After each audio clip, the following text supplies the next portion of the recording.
প্রিয় শিক্ষার্থী, কেমন আছো? আশা করি ভালো আছো। যখনই যাবে হ্যান্ড স্যানিটাইজার এবং মাস্ক অবশ্যই সাথে নিবে, এবং হ্যান্ড স্যানিটাইজার এবং মাস্ক এর ব্যবহারই এখন আমাদের একমাত্র রক্ষা। তো ঠিক আছে, এসো আমরা নতুন করে ক্লাস শুরু করি। এর আগেও আমরা কয়েকটা ক্লাসে অংশগ্রহণ করেছি। তোমরা জানো পরমাণুতে যে নিউক্লিয়াস থাকে এবং নিউক্লিয়াসকে ঘিরে বিভিন্ন কক্ষপথ থাকে এবং কক্ষপথে ইলেকট্রনগুলো আবর্তনশীল অবস্থায় থাকে এবং প্রথম কক্ষপথে যখন অবস্থান করে তখন ইলেকট্রনের শক্তি এবং দ্বিতীয় কক্ষপথে যখন অবস্থান করে তখন অবস্থানরত ইলেকট্রনের শক্তি এবং তৃতীয় কক্ষপথে অবস্থানরত ইলেকট্রনের শক্তি কখনো এক নয়, ভিন্ন ভিন্ন।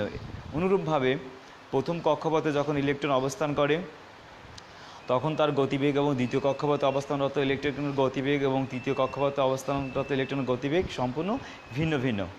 এবং প্রথম কক্ষপথের দূরত্বকে কেন্দ্রের নিউক্লিয়াস থেকে প্রথম কক্ষপথের দূরত্বকে আমরা প্রথম কক্ষপথের ব্যাসার্ধ বলি, এবং দ্বিতীয় কক্ষপথের দূরত্ব পর্যন্তকে আমরা দ্বিতীয় কক্ষপথের ব্যাসার্ধ বলি, এবং তৃতীয় কক্ষপথের দূরত্বকে আমরা তৃতীয় কক্ষপথের ব্যাসার্ধ বলি। তো তোমাদের প্রায়ই প্রশ্ন আসে তৃতীয় কক্ষপথ অথবা প্রথম কক্ষপথের জন্য ব্যাসার্ধ নির্ণয় করো যে কোনো পরমাণুর জন্য। সাধারণত হাইড্রোজেন পরমাণুর জন্য বেশি দেয় যে হাইড্রোজেন পরমাণুর জন্য প্রথম কক্ষপথের ব্যাসার্ধ কত নির্ণয় করো। তা আমরা গত ক্লাসে যে সূত্রগুলো প্রতিপাদন করেছি সেই সূত্রের সাহায্যে আমরা খুব সহজে নির্ণয় করতে পারি। কিন্তু যদি কখনো বলে দেয় যে প্রথম কক্ষপথের ব্যাসার্ধের মান দেওয়া আছে, দ্বিতীয় বা তৃতীয় কক্ষপথের ব্যাসার্ধ নির্ণয় করো, তখন সূত্রটা চেঞ্জ হয়ে যাবে বা একই সূত্রেও করা যাবে। আবার যখন তোমরা সিজিএস একক অ্যাপ্লাই করে বেগ নির্ণয় করতে চাও তখন সূত্র একরকম, এসআই একক অ্যাপ্লাই করে বেগ নির্ণয় করতে চাও তখন সূত্র আর এক রকম। দেখো এখানে বোর্ডে সবগুলো সূত্রই লেখা আছে। যখন সিজিএস একক অ্যাপ্লাই করে গত ক্লাসে কিন্তু এগুলো আমরা প্রতিপাদন করেছি। যখন সিজিএস একক অ্যাপ্লাই করে ব্যাসার্ধ নির্ণয় করতে চাবা তখন দেখো এই সূত্র অ্যাপ্লাই করতে হবে। গতিবেগ নির্ণয় করতে হলে এই সূত্র, এবং শক্তি নির্ণয় করতে গেলে এই সূত্র লাগবে। এবং এসআই একক ব্যবহার করে ব্যাসার্ধ নির্ণয় করতে গেলে এনতম কক্ষপথের জন্য ব্যাসার্ধ নির্ণয় করতে গেলে এই সূত্রের দরকার। এনতম কক্ষপথে অবস্থানরত ইলেকট্রনের গতিবেগ নির্ণয় করতে গেলে এই সূত্র দরকার, এবং এনতম কক্ষপথে অবস্থানরত ইলেকট্রনের শক্তি নির্ণয় করতে গেলে এই সূত্র প্রয়োজন।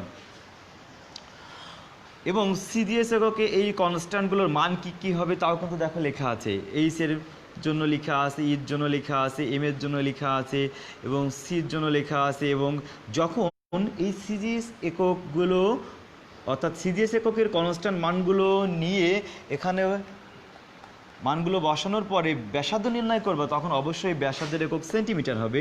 যদি বেগ নির্ণয় করো তাহলে হবে সেন্টিমিটার পার সেকেন্ড। যদি শক্তি নির্ণয় করো তাহলে শক্তির একক হবে আর্গ।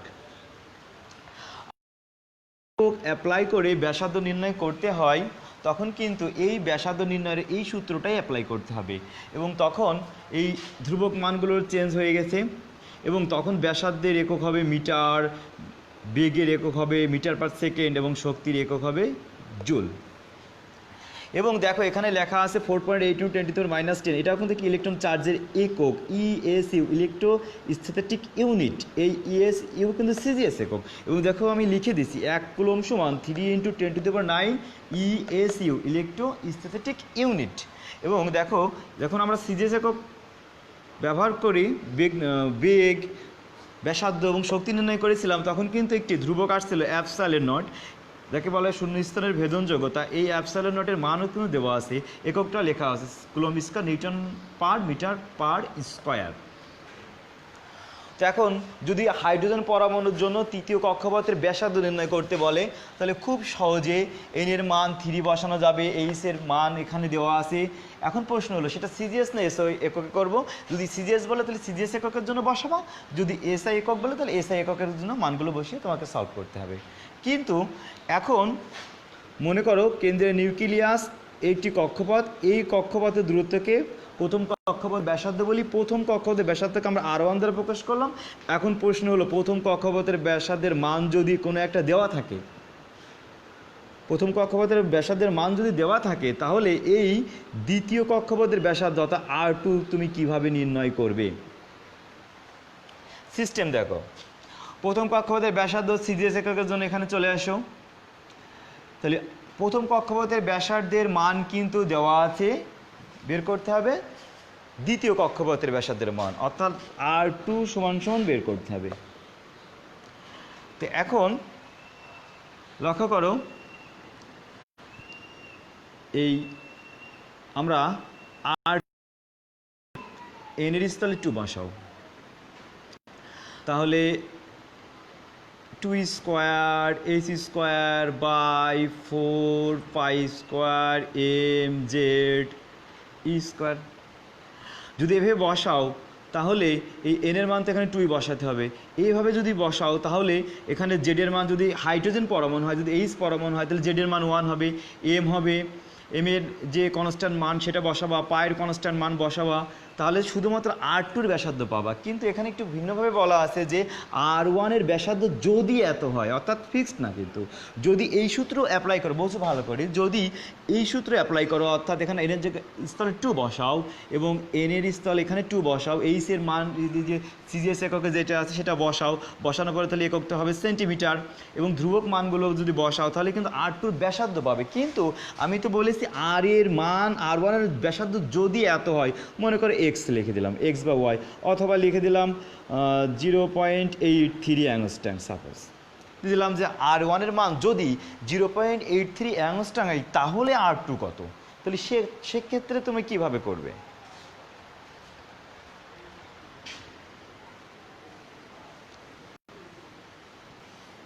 খেয়াল করো, তাহলে দেওয়া আছে কোনটা বলো? R1 এর মান দেওয়া আছে, বের করতে হবে R2। এখন আমরা এই সূত্র দিকে খেয়াল করি, R1 বসাই, R1 সমান সমান 1 square H square by 4 pi square M Z E square, বা আর এন ছিল RN সমান N square H square by 4 pi square M Z E square. এখন এই দুটো আমরা অনুপাত করি, তাহলে অনুপাত করলে হবে RN by R1 equal N square H square by 4 pi square M Z E square into, দেখো ভাগ করলে একটু উল্টায় যাবে, তাহলে 4 pi square M Z E square by 1 square ভাগ হবে এইচ তার স্কোয়ার। তাহলে দেখো কিছু কাটাকাটি হয়, তাহলে এখানে থাকে এন স্কোয়ার, এইচ কেটে যায়, আর নিচেই দেখো এটা এবং এটা সবই কেটে যায়, আর ভাগ থাকে কি বলো 1 তার উপরে স্কোয়ার। তাহলে বা আর এন ইকুয়াল এন বাই 1 তার উপরে স্কোয়ার ইন্টু R1। লক্ষ্য করো,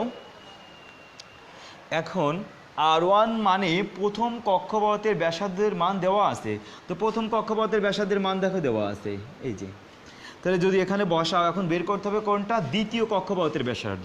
তাহলে এন এর মান 2 হবে, এন এর মান যখন 2 হবে, আর তাহলে 2 আর 1কে তার স্কোয়ার করো, তাহলে 1কে স্কোয়ার করলে 1, আর 2কে 1 দ্বারা ভাগ করলে 2, আর 2কে যখন R1 দ্বারা গুণ করবা তখন কিন্তু খুব সহজেই দ্বিতীয় কক্ষপথের ব্যাসার্ধ পেয়ে গেলে। এখন খেয়াল করো, তাহলে আর এর স্থলে কি লিখবা? R2 মানে দ্বিতীয় কক্ষপথের ব্যাসার্ধ তোমাকে বের করতে হবে, আর এন মানে এই এখানে 2 মানে এখানেও 2, তাহলে 2 বাই প্রথম কক্ষপথ যা ছিল তারপর ই স্কোয়ার ইন্টু R1 মানে R1 এর মান ছিল 0.83 অ্যাংস্ট্রম, তাহলে বসাই দিলেই তো হিসাব করলে হয়ে যাবে। এখন খেয়াল করো, যদি প্রথম কক্ষপথের ব্যাসার্ধ না দিয়ে এবার দ্বিতীয় কক্ষপথের ব্যাসার্ধ দিয়ে দিল, অথবা তৃতীয় কক্ষপথের ব্যাসার্ধ, এই তৃতীয় কক্ষপথের ব্যাসার্ধের মান অর্থাৎ R3 সমান ধরে নিলাম 0.9 বা 1.50 অ্যাংস্ট্রম দিয়ে দিলাম, সেন্টিমিটারও দিতে পারে, মিটারও দিতে পারে। R3 এর মান মনে করে দেওয়া আছে এত। এখন R4 সমান কত হবে? R4 R4 সমান হোয়াট, R3 বলতে কিন্তু এখান থেকে এইটুক মানে R3, আর R4 পরবর্তী কক্ষপথের জন্য যেটা হবে, তার মানে এখান থেকে এইটুক সমান R4, আর এই R4 সমান তোমাকে জানতে চেয়েছে তোমার কাছে R4 সমান কত হবে। তাহলে কি হবে দেখো, নির্ণয় করতে বলেছে R4, তাহলে R4 ইকুয়াল, তাহলে এখানে 4 হলে এখানেও 4 হবে, আর যততম কক্ষপথের ব্যাসার্ধ দেওয়া আছে, তাহলে দেওয়া আছে এখানে কত বলো, তৃতীয়তম কক্ষপথের ব্যাসার্ধ, তাহলে তৃতীয় কক্ষপথের ব্যাসার্ধ মানে 3 তার উপর স্কোয়ার। দেখো প্রথম কক্ষপথের যখন ব্যাসার্ধ দেওয়া ছিল 1 তার স্কোয়ার লিখেছিলাম, ইন্টু R1 লিখেছিলাম, তাহলে তৃতীয় কক্ষপথের ব্যাসার্ধ যখন দেওয়া থাকবে তাহলে 3 স্কোয়ার ইন্টু এখানে R1 ছিল তো এখানে R3, তো এখানে R3, আর R3 মানেই হচ্ছে ওই 1.50 অ্যাংস্ট্রং। এবার যদি এই মানটা বসিয়ে দাও তাহলে কিন্তু R4 পাওয়া যায়। তাহলে সূত্রটা কি দাঁড়ালো, সূত্রটা হলো আর এখানে এন, আর এন মানে যততম কক্ষপথের জন্য নির্ণয় করতে হবে তততম কক্ষপথ বাই এখন এখানে যদি এন তম হয় তাহলে এখানেও এন হবে, আর এখানে যততম কক্ষপথের মান দেওয়া থাকবে, অর্থাৎ এন আমরা এক্স লিখে নিলাম, অর্থাৎ যততম কক্ষপথের মান এখানে দেওয়া থাকবে তার স্কোয়ার হবে, ইন্টু যততম কক্ষপথের ব্যাসার্ধ দেওয়া থাকবে, তাহলে এটাকে আমরা আর এক্স লিখে নিলাম। তাহলে তোমরা লিখে নাও এটা, যে কোনো কক্ষপথের ব্যাসার্ধের মান দেওয়া থাকলে অন্য একটি কক্ষপথের ব্যাসার্ধ কত হবে তা নির্ণয়ের সূত্র হলো, যে কক্ষপথের ব্যাসার্ধ নির্ণয় করতে হবে সেই আর এন ইকুয়াল যততম কক্ষপথের ব্যাসার্ধ নির্ণয় করতে হবে তততম ব্যাসার্ধের কক্ষপথ, এবং যততম কক্ষপথের ব্যাসার্ধের মান দেওয়া আছে সেই ব্যাসার্ধ আর এই তততম কক্ষপথের স্কোয়ার।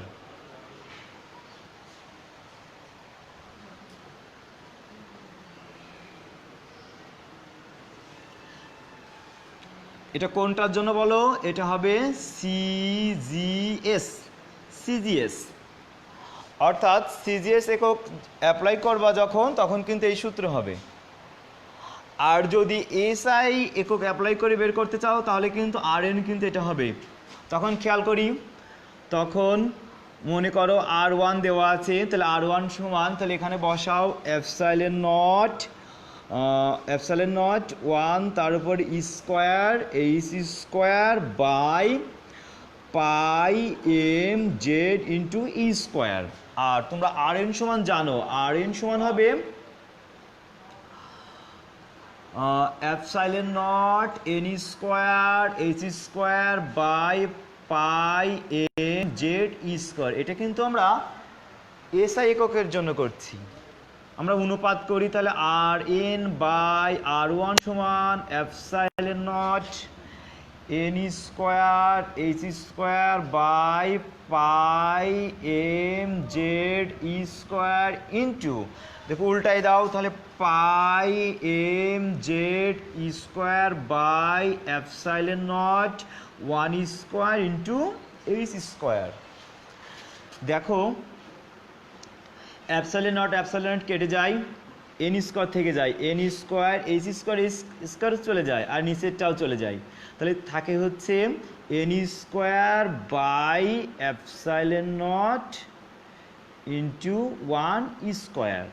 তাহলে বা এ পাশে দেখো আর এন আছে, আর N equal N square by 1 square into R1।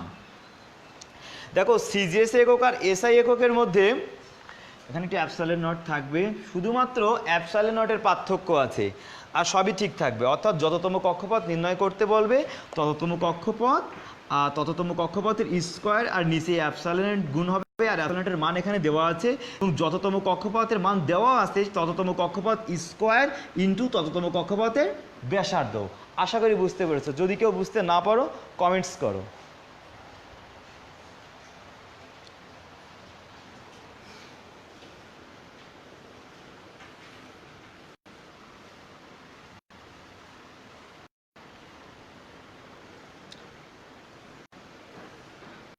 এখন এসো আমরা সিজিএস এককের জন্য বেগের মান দেখো, যদি প্রথম কক্ষপথের বেগের মান দেওয়া থাকে তাহলে v1 সমান 2π/z² বাই n এর স্তর 1 হবে ইনটু h হবে। আর vn সমান আমরা কি জানি, vn সমান 2π/z² বাই কি বলো n into h।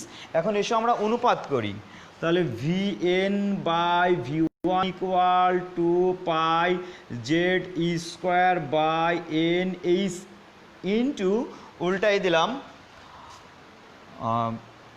1 into h by 2π/z into e²। তাহলে বা vn/v1 ইকুয়াল, দেখো এই দুটো সেম কেটে যায়, উপরে শুধু 1 থাকে আর নিচেই শুধু n থাকে, বা vn equal 1/n into v1। এখন লক্ষ্য করো, যদি প্রথম কক্ষপথে ইলেকট্রন কত বেগে আবর্তনশীল তার মানটি দেওয়া থাকে, তাহলে আমরা যে কোনো কক্ষপথের জন্য কত বেগে ইলেকট্রনটি আবর্তনশীল তা জানা যাবে।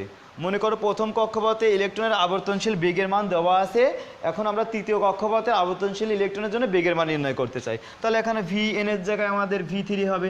যদি তৃতীয় কক্ষপথের জন্য বেগ নির্ণয় করতে চাই, তাহলে উপরে হবে 1 ছিল 1, এই 1 তো থাকবেই। 1 কেন, এই প্রথম কক্ষপথের জন্য এটা কিন্তু 1 আছে, কারণ প্রথম কক্ষপথে বেগের মানটা দেওয়া আছে, তাহলে 1/n মানে এখানে 3 হয়ে যাবে, ইন্টু v1 মানে প্রথম কক্ষপথের গতিবেগের মান দেওয়া আছে। এখন যদি দ্বিতীয় কক্ষপথে অবস্থানরত ইলেকট্রনের জন্য গতিবেগের মানটা দেওয়া থাকে, তৃতীয় কক্ষপথ নির্ণয় করতে বলে, তাহলে v3 সমান হবে এখানে 2/3 ইন্টু v2। আশা করি বুঝতে পেরেছো। তাহলে কি শিখলে, যততম কক্ষপথের বেগের মান দেওয়া থাকবে সেই বেগের মান ইনটু ওই কক্ষপথের সংখ্যা ভাগ যততম কক্ষপথের জন্য বেগ নির্ণয় করতে বলবে তততম কক্ষপথ দিয়ে ভাগ করতে হবে। এই হলো সিজিএস এককের জন্য। এখন এসে আমরা এসআই এককের জন্য অনুরূপ করে ফেলি।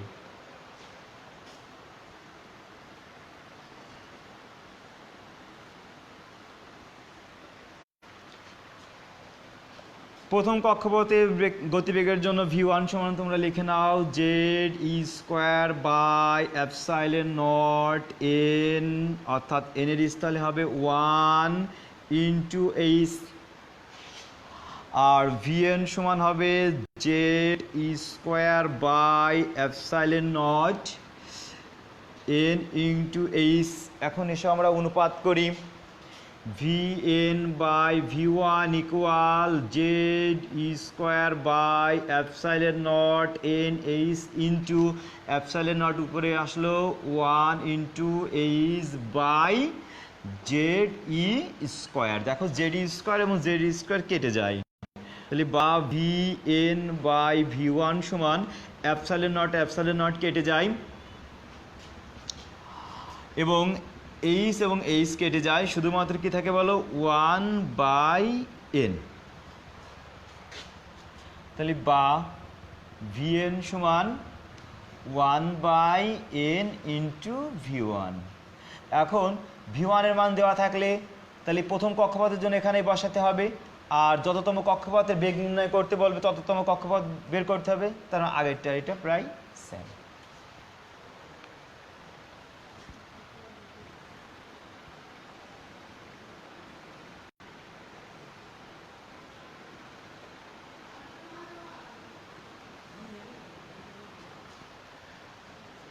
এখন এসো আমরা en করি, তাহলে en মানে n এর স্থলে 1 বসাও, e1 minus 2πmze² by n এর স্থলে 1 বসাতে হবে 1² ইন্টু h²। আর en সমান তোমরা জানো minus 2πmz² e to the power 4 mz² e to the power 4 by n² h²। অনুপাত করি E N by E one সমান minus two pi M Z square E to the power 4 by N square H square into 1 square into H square by minus two pi M Z square E to the power 4। তাহলে বা E N by E one equal, দেখো এটা এবং এটা কেটে যাবে, N থেকে যাবে, ওয়ান থেকে যাবে, শুধু এইচ এবং এইচ কেটে যাবে, আর এটা এবং এটা কেটে যাবে।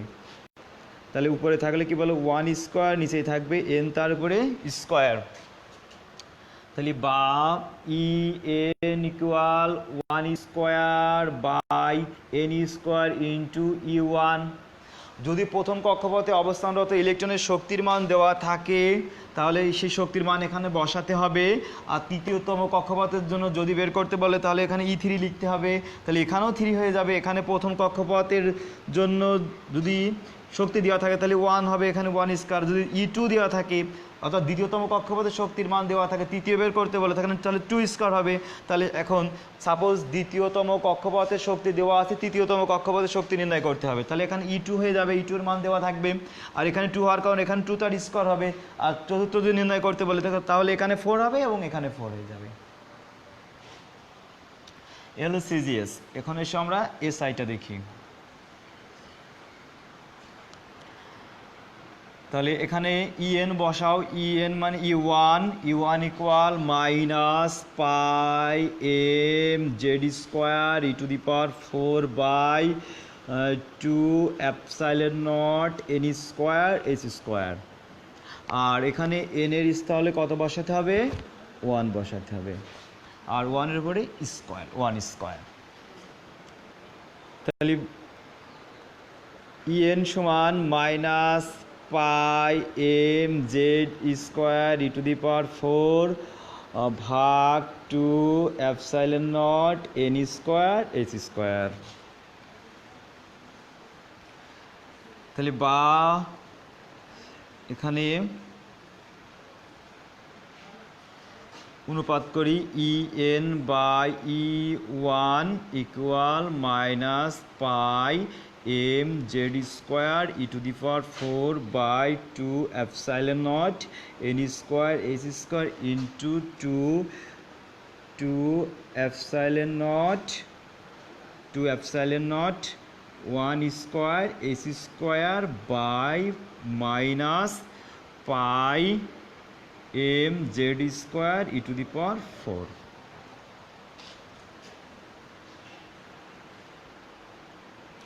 এখন দেখো এটা সেম কেটে যায়, এটাও কেটে যায়, শুধু 1 স্কোয়ার বাই এন 1 স্কোয়ার থাকে ইন্টু ই ওয়ান দিয়ে গুণ করলে এ ওয়ান। তাহলে তোমরা দেখলে এসআই একক এবং সিজিএস এককে যখন যে কোনো একটি শক্তি স্তরের শক্তির মান দেওয়া থাকে এবং অন্য একটি শক্তি স্তরের শক্তির মান নির্ণয় করতে বলে তাহলে যে সূত্র হয় সিজিএস এককেও যেটা হয় এসআই এককের জন্য সেটা হয়। এবং বেগের ক্ষেত্রেও ঠিক তাই, শুধুমাত্র ব্যাসার্ধের জন্য এপসাইলন নটটা বেশি থাকে। আর আশা করি তোমরা বুঝতে পেরেছো।